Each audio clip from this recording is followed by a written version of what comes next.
옆에 있는 좌우분들 축복하는 겁니다. 축복합니다. 네, 성령으로 충만케 하소서. 네, 감사합니다. 4층도 감사드립니다. 여러분, 교회에게 다른 타종교가 여러분 흉내낼 수도 없는 일이 여러 있지만은 그 중에 하나가 부활입니다. 모든 종교가 부활을 강조하고 무덤을 강조하지만은 우리 기독교는 다시 사신 이 부활의 이런 신앙을 가지고 현재적으로도 죽음과 방물케 되는 그런 일이 있다 할지라도 우리는 현재 이것도 부활할 수 있다라고 하는 그런 소망을 갖고 사는 우리 분들이 우리 크리스천이라고 볼 수가 있습니다. 또 하나가 여러분 영입니다. 성령. 성령은 하나님의 영인데 성부, 성자, 성령 하나님의 삼위이면서 일체가 되시는데 지금은 하나님은 성령님을 통해서 일하시는데 오늘이 바로 성령 강림 주일입니다. 교회력이 일반 달력보다도 더 앞서 가는데 우리가 11월 달 되면은 이제 4주가 대림절 합니다. 대림절, 예수님이 오시기 전 4주. 그 대림절을 시작으로 해서 예수님이 오셔서 이제 주연절, 그 다음에 십자가 고난을 통해 죽으시고 부활하신 부활절로 1, 2, 3, 4, 7주 계속 이어지는 가운데 오늘이 성령 강림주일이에요. 근데 성령 강림주일이 오늘을 중심으로 해서 앞으로 26주까지 이어져요. 26주가 끝나면은 이게 한 10월 말쯤 돼요. 그러면 또 11월쯤 돼요. 그러면 11월 또 되면 또 대림절이 또 오게 되는 거예요. 그러면서 이 성령 강림절은 교회 생일과도 같습니다.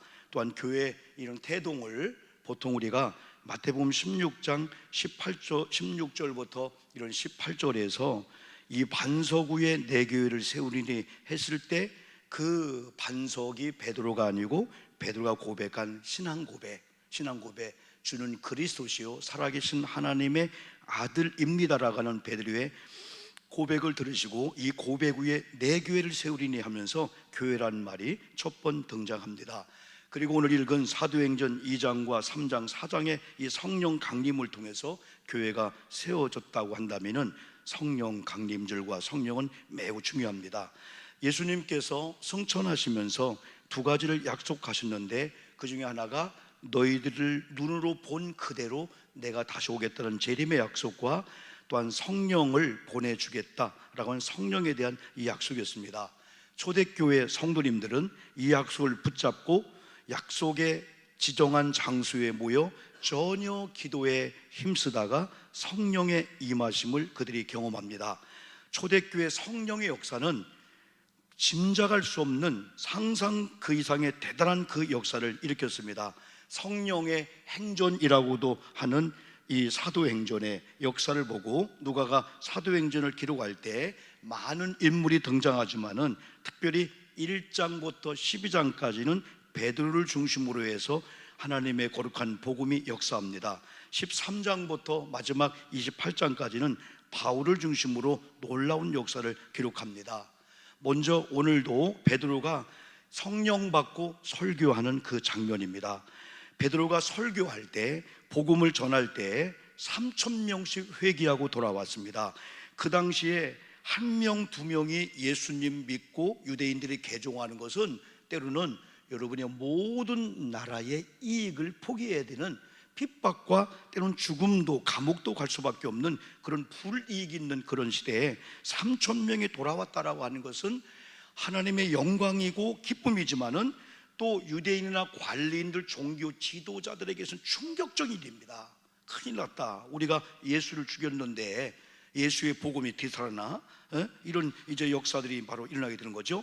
그러면서 또 5,000명씩 회개하고 주님께로 돌아오는 역사가 일어납니다. 신기하고 신비한 성령의 역사였습니다. 그런데 여러분, 베드로가 누구였습니까? 예수님 만나고 3년 6개월 동안 예수님을 따라다니면서 제자의 삶을 본받았고 제자의 삶을 살도록 훈련받은 그였습니다.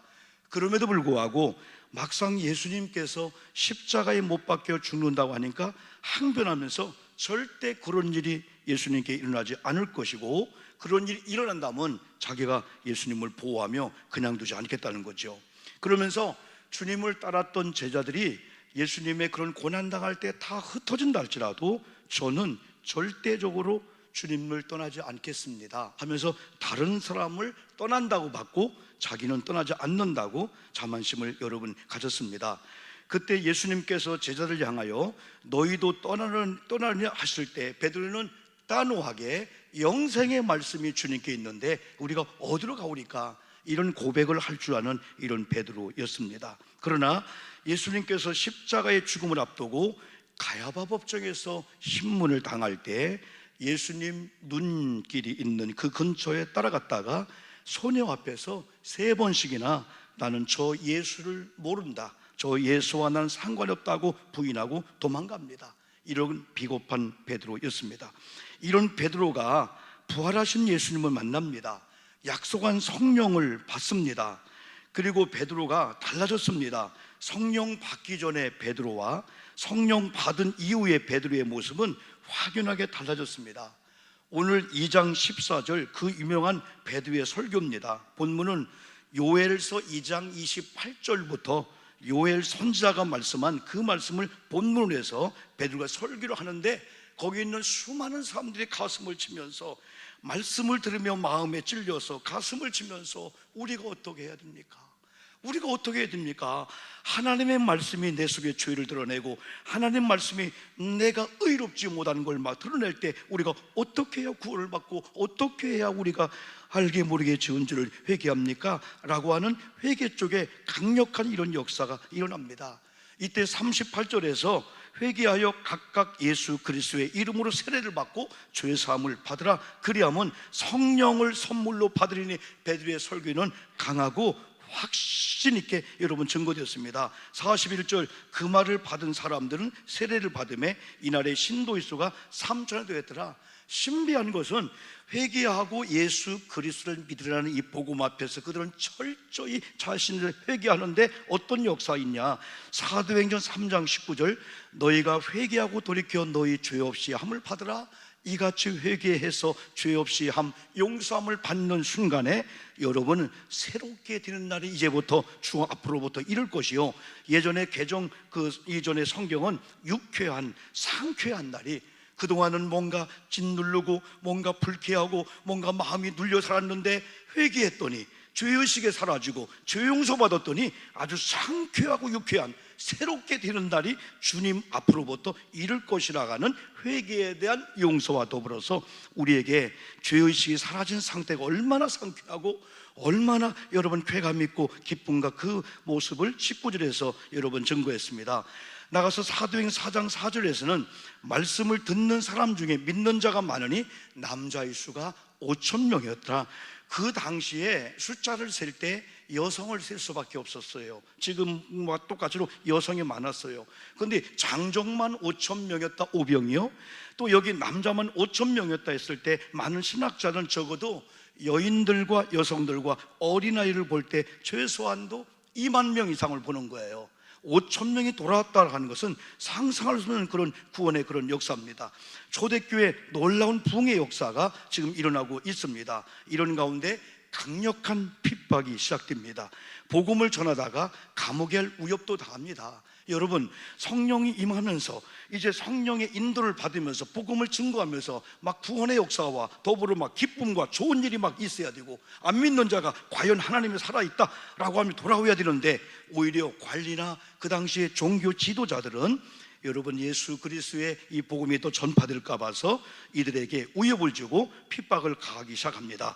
당시의 관리들, 장로들과 서기관들, 대제사장 안나스, 가야바와 요한, 알렉산더와 대제사장의 문중들이 예루살렘에 긴급 회의로 모였습니다. 난리 났다, 큰일 났다. 그러면서 사도들을 그들 가운데 불러 세워놓고 4장 7절에서 너희가 무슨 권세와 누구의 이름으로 이 일을 행하느냐, 지금 막 소동이 막 일어나고 있는 거예요. 막 이에 사도행 4장 7절에서 베드로가 성령에 충만하여 이르되 백성의 관리들과 장로들아, 여러분 성령 받기 전에 베드로는 소녀 앞에서 예수님 부인하고 도망간 사람입니다. 이 정도 되면은 뭔가 성령의 역사가 이렇게 사람을 변화시키나, 이렇게 두려워하지 않고 담대한 사람 변화시키나, 그것을 우리가 읽어볼 수가 있습니다. 10절에서 너희와 모든 이스라엘 백성들은 알아라, 너희가 십자가에 못 박고 하나님이 죽은 자 가운데서 살리신 나사렛 예수 그리스도의 이름으로 이 사람이 건강하게 되어 너희 앞에 섰느니라. 이미 4장 7절 이전의 3장에서는 그들이 수없이 드나들었던 성전 미문에 42년 동안 못 걷던 병자가 있었습니다. 그가 돈을 좀 주세요, 은을 주세요 했을 때 그동안은 안 보였었어요. 아, 돈을 구하는구나, 은을 구하는구나, 적선했습니다. 근데 성령을 받고 난 다음에 베드로, 야고, 요한이 눈이 열려가지고 그날따라 아, 네가 돈을 구하는 은과 금은 내게 없다. 왜 은이 없겠어요? 교회 가는데 재물을 갖고 왔겠죠? 근데 그때 영안이 열리게 된 겁니다. 아, 돈을 구하는 저 손길에는 영혼 구원해달라는 강력한 그 구령열이 있구나. 그걸 통해서 은과 금은 내게 없거니와 나사렛 예수의 이름 명하노니 일어나 걸어가라 하면서 그 손을 잡아 일으켰더니 42년 동안 못 걷던 이 불구자가 일어나서 그가 첫 번째 한 반응은 감사가 아니고 성전 안으로 들어간 겁니다. 기뻐 뛰며 주님을 찬양했다는 겁니다. 여러분, 지금도 우리 주변에요, 성전 미문에 있으면서요 성전 안에 들어오고 싶어하는 사람이 가족 중에도 있고요, 우리 집에 얼마나 많은지. 우리가 믿음으로 조금만 전도하고 성령의 역사로 그들의 간구가 뭔가를 알고 또 터치하면요 기다렸던 듯이 교회에 오게 되는, 진리로 돌아오는 그런 역사 지금도 성령 안에서 가능하다는 사실을 우리가 보여주시죠. 이런 일을 위해서 막 병자가 고침을 받고 막 개종을 하고 예수 믿고 하니까 이런 밀란과 이게 두려워하고 이 일을 누구의 이름으로 무슨 권세로 이런 역사를 일으키고 있냐 이거지요. 그때에 여러분, 베드로는 계속 고백합니다. 11절에서 이 예수는 너희 건축자들이 버린 돌이다. 유대인들이 정작 하나님을 사랑한다 하면서 하나님이 보내신 예수를 거부하는 큰 죄를 졌고 마지막에는 십자가에 못 박혀 죽게 했는데, 여러분들이 건축자들이 버린 그 돌로서 집 모퉁이에 머릿돌이 튀었다. 12절에서 다른 이로서는 구원을 받을 수 없나니 저나 사람들 중에 구원을 받을 만한 다른 이름을 우리에게 주신 리 없습니다 라고 베드로는 정확한 기독교의 이 구원과를 말씀해 주고 있습니다.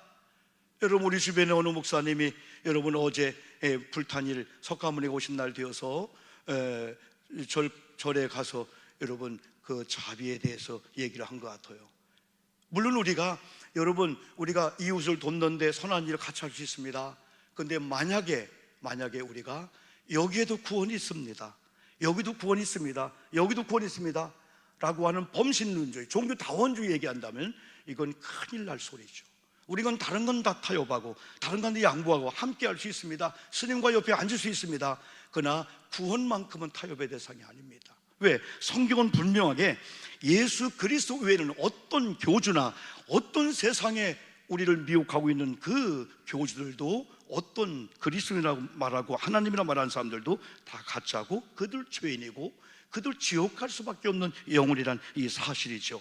이걸 베드로가 정확하게 그들에게 말씀합니다. 베드로는 그들의 위협 앞에서도 굴하지 않고 담대하게 복음을 전합니다. 무엇이 베드로를 이렇게 변화시켰을까요? 성령님이었습니다. 신앙이 달라졌습니다. 삶의 가치관이 달라졌습니다. 소녀 앞에서도 예수님을 모른다고 부인해야 했던 나약한 베드로, 비겁한 베드로가 성령을 받은 이후로 더 이상 나약하고 비겁한 베드로가 아니라 강력한 하나님의 사람, 사도 베드로였습니다. 사랑하는 성도 여러분, 베드로처럼 오늘 성령 강림절 성령을 사모하며 성령으로 충만하기를 주님의 이름으로 축복합니다. 성령 받은 베드로는 여기서 끝나지 않았습니다. 당시의 종교 지도자들로부터 타협이 들어옵니다. 타협이 되면은 감옥에 넣지 않고 경고하고 내보내려고 한 그런 타협 정도였을 겁니다. 그러나 베드로는 성령 받은 사람입니다. 복음을 훼손시킬 수가 없었습니다. 복음을 적당히 타협할 수가 없었습니다. 하나님이 자기 속에 역사하는 성령의 이 간구와 성령의 이 애탐과 하나님의 불타는 전도 복음에 대한 것을 그들의 타협 앞에 바꿀 수가 없었습니다. 베드로는 옛날 베드로가 아니었습니다. 사도행전 4장 17절로 18절 보니까 이것이 민간에 더 퍼지지 못하게 그들을 위협하여 이르는 이 이름으로 아무에게도 말하지 말게 하자. 그 당시에 관리인들, 종교 지도자들이 타협에 들어옵니다.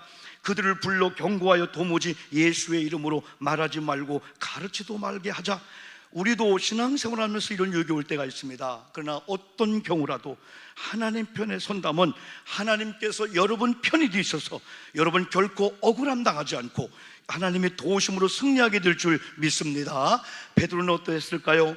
4장 19절에서 베드로와 요한이 이렇게 대답합니다. 이르되 하나님 앞에서 너희 말 듣는 것이 하나님 말씀을 듣는 것보다 옳은가 판단하라. 20절 우리는 보고 들은 것을 말하지 아니할 수 없다 하니 때로는 문제 해결 방법이 양보도 하고 타협해야 할 일도 있습니다.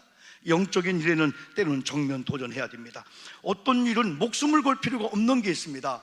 자주 실패하고 인정받지 못하는 사람들을 보면은 쓸데없는 일에 목숨을 걸어요. 정작 이겨야 될 영적인 일에는 무지하며 실패할 수가 있습니다. 특별히 악한 영들에 관해서는 대적해야 됩니다. 중요한 게 분명한 지혜가 필요합니다. 그것도 성령을 통해서 가능합니다. 분별을 해야 됩니다. 어떤 것이 악한 일이고 어떤 것이 영적인 도전이고 어떤 것이 하나님이 기뻐하지 않는 일인가를 정확히 볼 때 이건 흑암의 권세, 악한 영들의 미혹과 유혹이다 라고 했을 때 우리가 이길 수가 있는데, 성령을 받으면 성령님께서 인도하십니다. 성령은 하나님의 영이시고 지혜의 영이요 분별의 영이십니다. 베드로는 성령의 사람이었습니다. 그들의 위협과 타협에 굴하지 않고 오직 복음으로 무장합니다. 어떤 결과가 왔을까요? 사도행전 4장 21절입니다. 관리들이 백성 때문에 그들을 어떻게 처벌할지 방법을 찾지 못하고 다시 위협하여 놓아주었으니 이는 모든 사람이 그 된 일을 보고 하나님께 영광을 돌립니다. 여러분이요, 언제든지 하나님 편에 설 때 여러분 주변에 박수치를 준비하면서 저분이 과연 그리스도인이요 성령의 사람이다, 인문주의에 빠지지 않고 하나님 편에 서서 하나님의 일을 결정했다 하면서 박수를 치면서 응원해 주면서 하나님께 영광 돌리려고 준비한 사람이 여러분 주변에 많이 있다는 걸 알고 언제든지 하나님 편에 서시는 여러분 되기를 주님의 이름으로 축복합니다. 22절은 이 표적으로 병 나은 사람은 40여 선에 되었더라 말씀해 주고 있습니다. 이 일 이후로 사도들은 자유함을 얻었으며 초대교회는 강력한 역사가 일어납니다. 사도행전 4장 28절 보니까 하나님의 권능과 뜻대로 이루려고 예정하신 그것을 행하려고 이 성에 모였나이다. 성령을 초대교회 성도님이 받으니까 흩어지는 게 아니고 이제는 할 수만 있으면 교회로 모입니다. 영적인 사람이 모입니다. 영적인 사람이 한 명이 두 명이 세 명이 더 많아지면 영적 시너지가 있어요. 혼자는 힘들지만 둘이 맞짱을 들면은 백지장도 맞들면 낫다고 했잖아요. 이 교회가 영적인 모임이 한 명, 두 명, 세 명, 네 명, 전도 이런 모든 예배 이런 공동체가 한 명, 두 명이 더 모이잖아요. 영적 시너지는요 1+1은 2가 아닙니다. 1+1이 100이 될 수가 있어요. 가정도 부부가 연합을 하고 부모 자녀가 연합을 하고 형제가 연합을 하고 죽고 못 사는 관계가 될 때 초막이나 궁궐이나 내 주 예수 모신 이곳이 천국이지 하면서 물질이 없고 고난이 있고 어렵고 남편이 여러분이요 월급을 많이 받아오지 못한다 할지라도 거기에 우리가 기쁨을 맞추는 게 아닙니다. 하나님이 세우신 이 가정 하면서 서로 영적으로 교감하고 하나 될 때 상상할 수 없는 그런 놀라운 일들이 하나가 되었더니 아내의 영성을 통해서 남편 때로는 아들의 영성을 통해서 엄마 이거 해볼까 했더니 대박이 나는 거예요. 상상 그 이상의 역사가 바로 일어나게 되는 거죠. 여러분, 그들은 할 수만 했으면 모였습니다. 하나님, 우리가 하나님의 권능과 뜻들을 이루려고 예정하신 그걸 행하려고 오늘 이 교회에 모였나이다. 주여 이제도 그들의 위협함을 굽어보시고 또 종들로 하여금 담대히 하나님의 말씀을 전하게 하여 주시오며 손을 내밀어 병을 낫게 하시옵고 표적과 기사가 거룩한 중 예수의 이름으로 이루어지게 하옵소서. 이 시간 여러분 이렇게 기도하십시오. 하나님, 목사님과 장로님, 성도님이 우리 모두가 성령 안에 하나 되어 모일 때, 기도할 때, 말씀을 전할 때 기적이 일어나게 도와 주시옵소서. 병든 자가 일어나게 도와 주시옵소서. 의기소침했던 자가 희망의 사람으로 변화되게 도와 주시옵소서. 이렇게 필기를 다음에 모인 곳이 진동하더니 우리와 똑같은 목사님과 똑같은 성도님이 똑같은 장소에 예배하는데 어느 날 성령이 임재하니까 찬양이 다른 거예요. 말씀이 달라지고 말씀을 듣는 게 달라지는 거예요. 그때 성령이 이곳을 진동해 주실 줄 믿습니다. 세상의 지진이 흔들면은 다 무익하게 됩니다. 그러나 성령이 한번 여러분 가정을 심령을 흔들면은 잘못된 것들이 다 밀물이 와서 썰물을 만들지 빠져나가게 될 줄 믿습니다. 우리 심령도, 우리 마음도, 우리 교회도, 여러분 속회도 성령이 한번 진동을 하면요, 세속적인 것들, 더러운 질병들, 악한 이 씨들이 다 빠져나가는 가운데 성령의 거룩한 공동체가 될 줄 믿습니다. 그들이 31절 빌기를 다음에 모인 곳이 진동하더니 무리가 다 성령에 충만하여 담대히 하나님 말씀을 전하니라. 초대교회의 놀라운 역사는 성령으로 가능했습니다. 두 번째, 성령 강림과 우리 인천 고장교회입니다. 첫 번째는 성령 강림과 초대교회 역사였어요. 먼저는 성령이 아니고는 아무것도 가능한 것이 없다는 것을 저와 여러분이 알아야 됩니다. 지금 한국교회는 세계교회가 그렇듯이 영적 위기를 맞이하고 있습니다. 모든 면에 어느 때보다도 풍성한 교회가 되었음에도 불구하고 영적으로 빈곤 상태에 빠져 있는 듯합니다. 본질인 성경보다도, 성령의 인도하심보다도 세속적인 방법과 인간의 방법으로 교회를 운영하려 하기 때문은 아닐까요? 세상에 영향을 주어야 할 교회가 오히려 세상에 영향을 받고 있는 듯합니다. 어떻게 해야 될까요? 다른 게 없습니다. 초대교회로 돌아가는 겁니다. 초대교회를 본받는 겁니다. 초대교회는 성령을 사모했습니다. 초대교회는 성령 받기 위해서 빌기를 타였습니다. 성령 받고 난 다음에 영적 거룩한 공동체의 삶을 살았습니다. 초대교회에 임했던 성령의 역사가 우리 교회에게도, 여러분 심령에도 일어날 줄 믿습니다. 베드로가 성령 충만받아 성령 사역을 하였듯이 우리 교회와 성도들은 성령 충만받아 성령 사역을 이제부터 해야 됩니다. 성령이 아니고는 예수님을 주라 부를 수 없음을 고린도전서 12장 3절에서 말씀했습니다. 성령이 아니고는 죄와 의 그리고 심판에 대하여 알 수도 없으며 깨달을 수 없음을 요한은 말했습니다. 성령이 아니고는 예수님의 십자가와 부활을 믿을 수도 없으며 성령이 아니고는 예배할 수 없으며 직분도 직책도 사명도 감당할 수 없음을 성경을 말씀해 주고 있습니다. 성령이 아니고는 교회 부흥은 불가능합니다. 나아가 성도들의 가정이나 기업들이 형통할 수가 없습니다. 성경적으로 볼 때 우리의 가정이나 기업의 복은 걱정할 거 없습니다. 예루살렘 즉 교회의 형통을 구하고, 교회가 형통하고 성읍이 평안하면은 여러분 가정은 형통할 것이고 기쁨과 평안이 넘치게 될 줄 믿습니다. 이제 우리 교회와 성도님들이 다시 복음으로, 다시 초대교회 부흥의 원동력이었던 성령 충만으로 돌아가야 됩니다. 올해가 하디 선교 성령과 회개 부흥 120주년을 맞이한 해입니다. 우리는 1907년 장대영 대부흥을 얘기하고 있습니다. 그러나 그 이전 3년 전에 미국의 하디 선교사가 평양에 왔습니다. 감리교 선교사였습니다. 그게 1904년이었습니다. 대각성운동이 성령을 통해서 회개운동이 개인적으로 집단적으로 보일 때 성령의 강력한 역사와 회개운동이 일어난, 이것이 도화선이 되어서 3년 후에 바로 1907년 대평양 부흥, 이런 운동이 일어났습니다. 우리 고잔교회와 성도들에게 필요한 것은 회개운동입니다. 초대교회 베드로가 설교할 때 어찌할꼬 하면서 가슴을 치며 회개하였듯이 회개운동이 일어나야 됩니다. 이번에 수요일날 참목사님을 통해서 설교를 들을 때 스데반이 여러분 설교할 때 그들은 이를 갈았습니다. 그러며 돌을 들었습니다. 우리는 그런 사람이 아니고 마음을 치면서 말씀 앞에, 말씀이 거울이네, 오늘 이 말씀 앞에 내가 회개하면은 전과 후가 달라질 거야. 이전 것은 지나갔으니 보라 새 것이 될 거야. 새로운 사람으로 다시 피조물을 거듭날 거야 라고 하는 이런 회개 운동을 말해주고 있습니다. 세상은 정반대로 돌아가고 있습니다.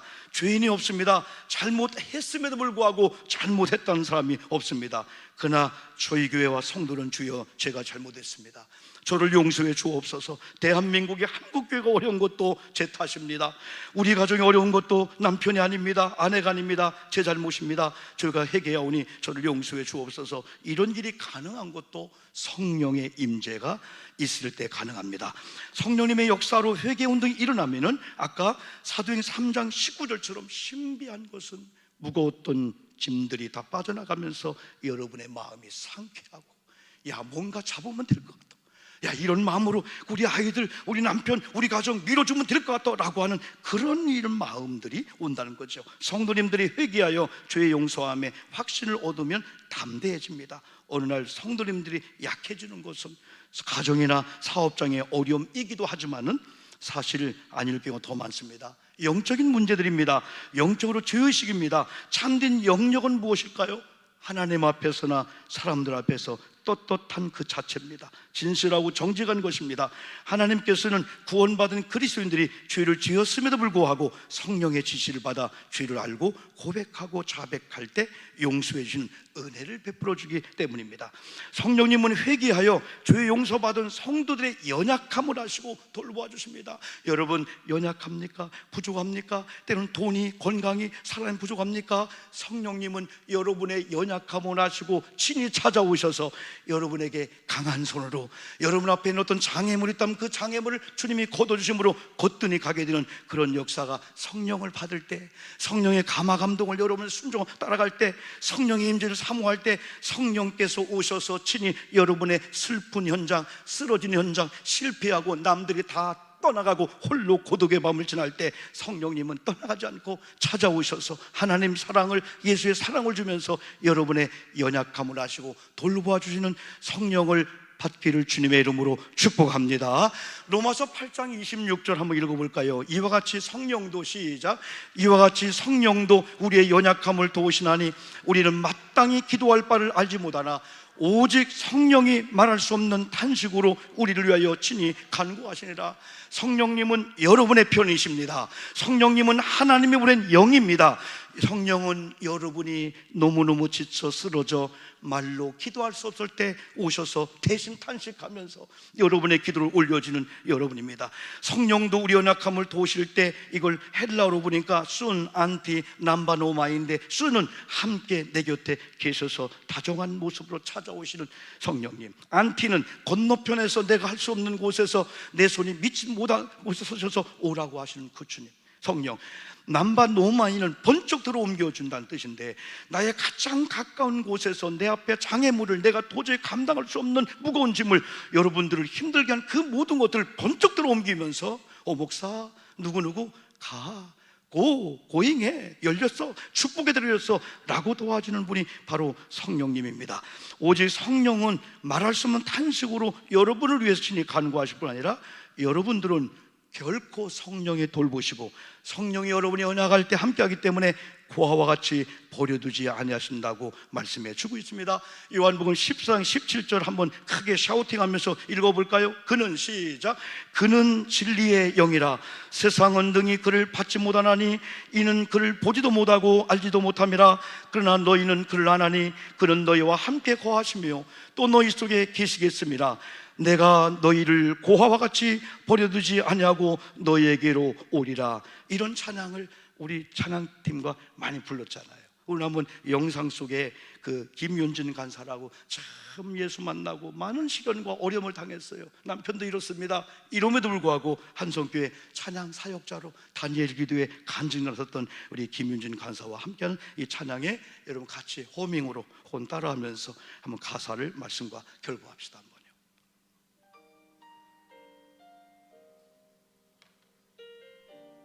조금 업을 시키고 소리.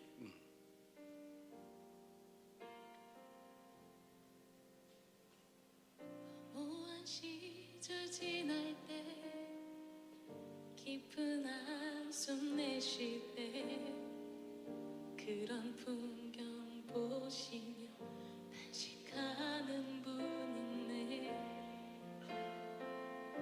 고와 같이 너희를 버려두지 않으리. 내가 너희와 영원히 함께하리라. 성령이 오셨네, 성령이 오셨네, 대주에 보내신 성령이 오셨네. 우리 인생 가운데 친히 찾아오셔서 그 나라 꿈꾸게 하시네. 같이 한번 하세요. 무한 시절 지날 때 깊은 한숨 내쉴 때 그런 풍경 보시며 다시 가는 분 있네. 나같이 너희를 버려두지 않으리. 내가 너희와 영원히 함께하리라. 성령이 오셨네. 성령이 오셨네. 내 주에 보내신 성령이 오셨네.